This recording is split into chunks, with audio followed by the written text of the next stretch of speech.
Muy buenas tardes, queridos hermanos y queridas hermanas de su canal de YouTube de El Partido de Dios, Teocracia Venezuela.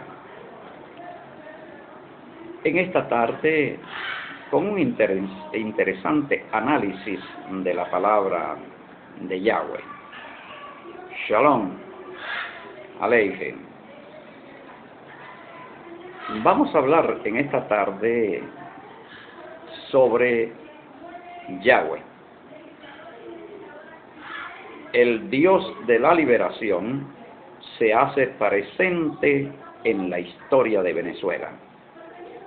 Entonces quiere decir que un nuevo elemento se agrega a la historia de este pueblo, y ese es Yahweh. Yahweh se hace presente en el conflicto venezolano en este momento de la historia para protagonizar una lucha, de manera que empieza a escribirse también una historia, el protagonismo de Yahweh, la lucha de Yahweh. Y para entender este protagonismo de este Dios, de esta deidad, para entender la lucha de ese Dios, tenemos que irnos a la historia bíblica para ver cómo ha sido su conducta, cómo ha sido su comportamiento en los lugares donde Él se ha hecho presente también para liberar a los pueblos. Y vamos a ir entonces al libro de Éxodo, capítulo 2, y empezamos con Moisés.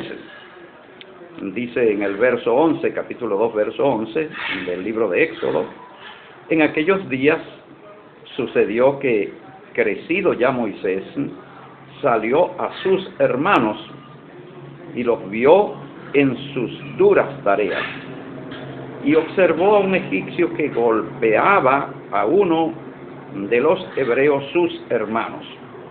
Versículo 12.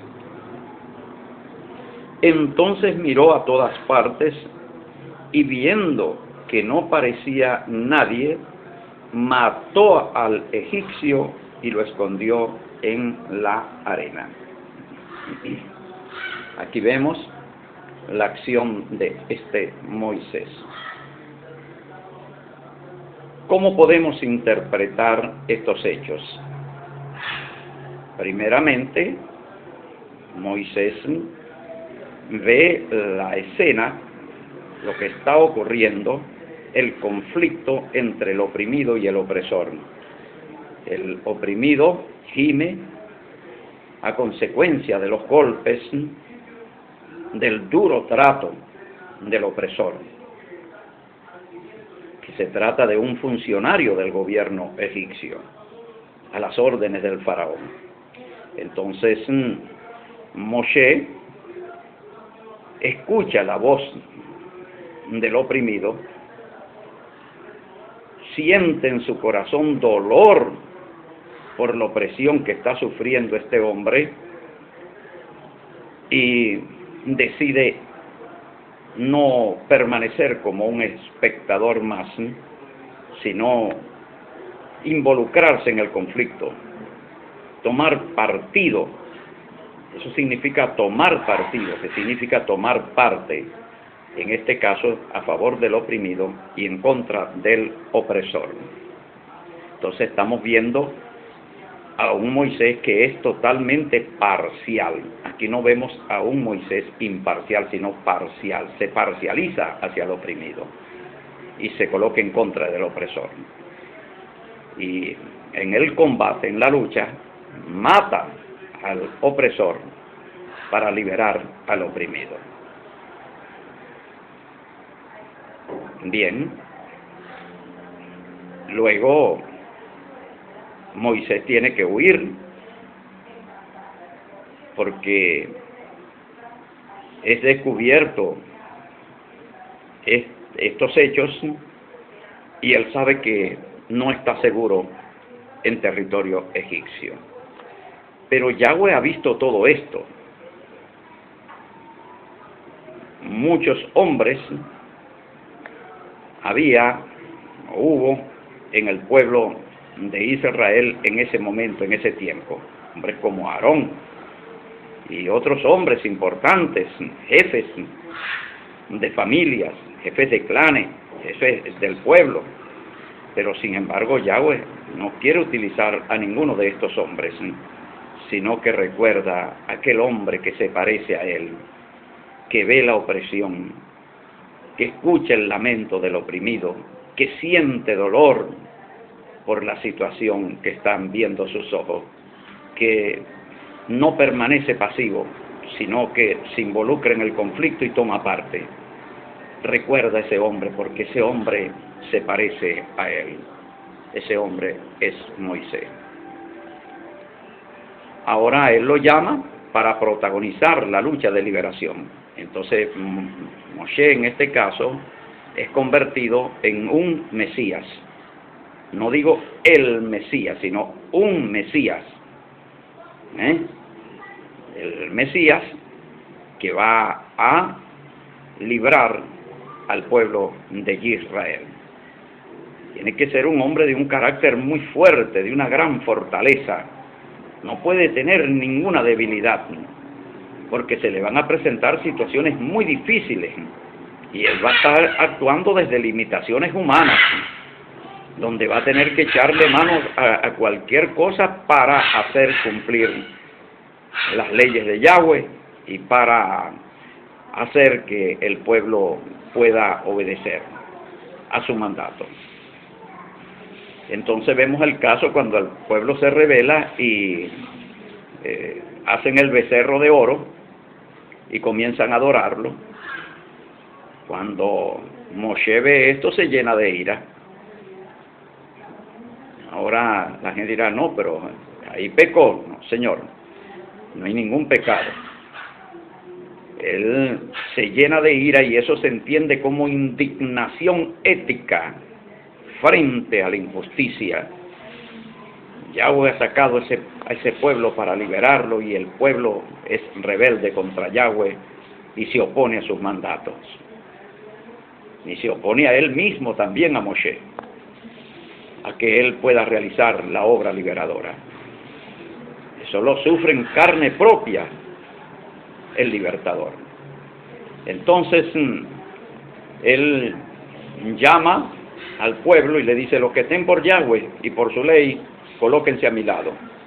Y se colocaron todos los levitas y les da la orden.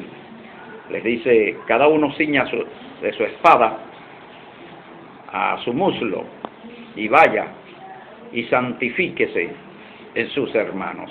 ¿Qué significa santificarse en sus hermanos? Destruir a todos sus hermanos, matar a sus hermanos, los que participaron en la rebelión del becerro. Y cuando ellos hubieron cumplido esa orden, entonces él les dice: hoy os habéis santificado para Yahweh en vuestros hermanos. Y ese hombre que hace ese escarmiento brutal en el pueblo, dice la palabra que era el hombre más humilde de la tierra. Ahora sí, ese era el más humilde, ¿cómo sería el menos humilde? Piense usted en eso. Entonces, esos hechos no se interpretan desde una visión occidental, desde una perspectiva occidental, mucho menos desde una perspectiva evangélica, adventista, mormona, no, sino desde sus propios hechos, desde su propio contexto, de su propia realidad. Y allí pasamos a otro, porque estamos viendo cómo interviene ese Dios en la historia para saber cómo puede estar interviniendo en estos momentos. Y nos vamos entonces al libro de Jueces, capítulo 10, y aquí va a hablar de un hombre llamado Jefté. Dice el título, 10, verso 6, Jefté liberta a Israel de los amonitas. Los amonitas. Pero los hijos de Israel volvieron a hacer lo malo ante los ojos de Yahweh. Es la primera oración. Entonces, ¿qué quiere decir hacer lo malo? Bueno, no se guiaron por los mandamientos de Yahweh, sino que siguieron a otros que no son Yahweh. En el capítulo 11 habla de Jefté y dice: Jefté galadita era esforzado y valiente, era hijo de una mujer prostituta, y el padre de Jefté era Galaad. Entonces tenemos un hombre esforzado, valiente, hijo de una prostituta, que Yahweh había prohibido que existieran prostitutas en el pueblo. Entonces, un hijo del pecado. Y luego vemos en el versículo 3, dice: huyó pues Jefté de sus hermanos y habitó en tierra de Tot, y se juntaron con él hombres ociosos, los cuales salían con él.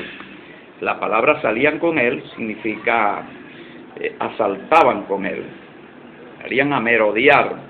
Merodear significa a asaltar, y en este caso era que mataban la gente y se apoderaban del botín, que era lo mismo que hacía David en tierra del rey Laqui.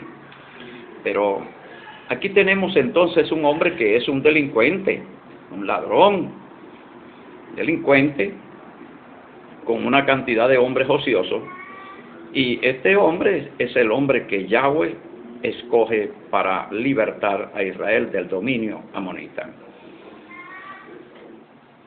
En este contexto, este Jefté no sería aceptado, no.